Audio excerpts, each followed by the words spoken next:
அதனால ஃபர்ஸ்ட் பார்ட்டை மட்டும் படிச்சுட்டு பேசினா தப்பு மிஸ்டர் டாக்டர் அன்புமணி ராமதாஸ் அவர்களே.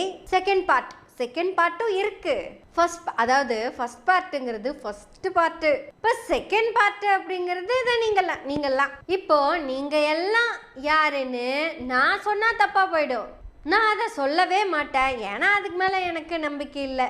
அதையெல்லாம் தாண்டி இதெல்லாம் சொல்றதே அசிங்கம்னு நான் நம்புறதுனால நான் சொல்றதை விட அம்பியே அழகா விளக்கமா சொல்லுவாரு. சொல்லுங்க அம்பியே. கொன்னாச்சு ராமர் 21 தலைமுறை க்ஷத்ரிய ராஜாக்களை கொன்னுட்டார். இது முதல் நாள் பார்த்தோம், பஞ்சசியமந்தகம்ங்கிற க்ஷேத்திரம் பார்க்கும்போது கொன்னுட்டார்.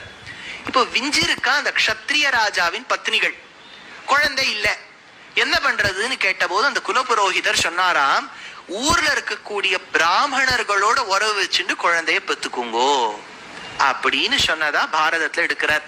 இப்ப நீங்க அவர்கிட்ட சொல்லுங்க, இவர் சத்திரியரா யாருன்னு.